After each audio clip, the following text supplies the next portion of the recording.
look at some of the opinions that the people in Jesus' community had about him. And so we have our title there. Men's perception of Jesus did not shape Jesus' perception of himself, right?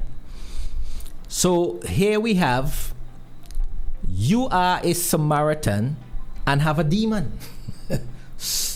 Someone actually said this to Jesus. You are a Samaritan. Now, to call a Jew a Samaritan was probably even worse than saying that they have a demon. or maybe on the same level in terms of being an extremely offensive insult. Because the Samaritans, they were descendants of the northern tribes of Israel. And just after the reign of King Solomon, Israel at the time of King Solomon was one kingdom. But after King Solomon, it split. And so you had the majority was the northern tribes, which they said were 10 tribes were in the northern kingdom. And then the remaining two, Judah and Benjamin, were in the southern kingdom.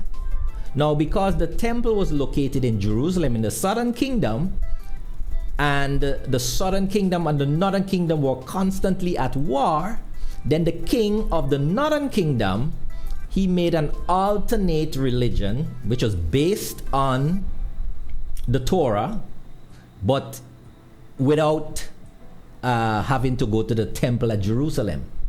So they had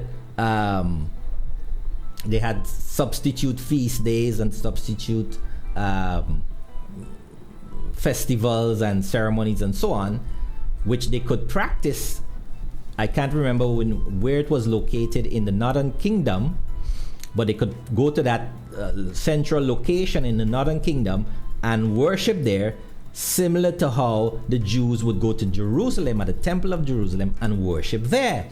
So after a while, the Assyrian kingdom came and they dispossessed the northern tribes of their land, conquered them, drove them out of the land, brought in foreigners to live in the land, and so on and so forth, and intermarried with them. And so basically the northern tribe was scattered and basically erased. Yes, there were still pockets here and there, but as a kingdom, it was finished.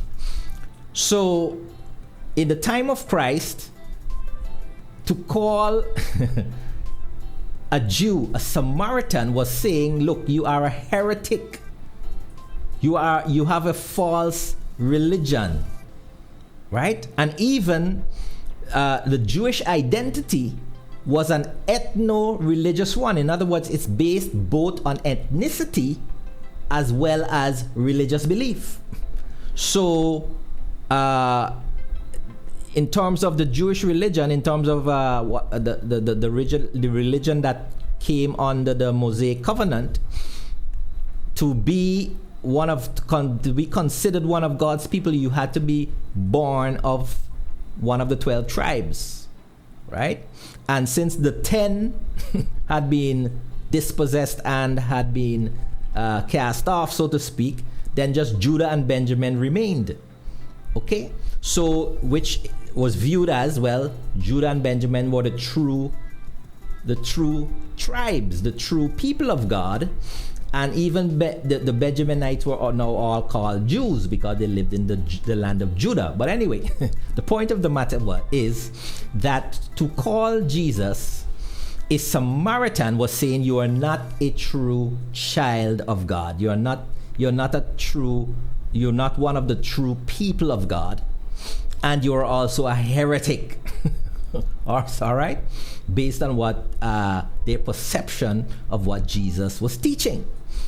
Now, had Jesus not have his self-perception grounded in the word of his Father, such accusation could easily sway him, because many of us have our identities in our denominations and in our religions, right?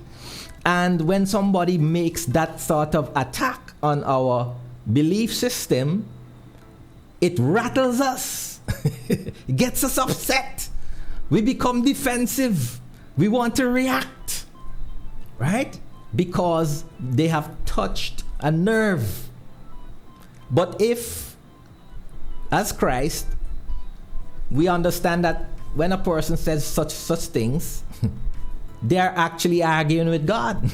They're not arguing with me. They don't have a difference with me. They have a difference with my Father, because my Father is the one who gave me my identity. And whatever you say contrary to that, you are really arguing with him. So I don't take it personally.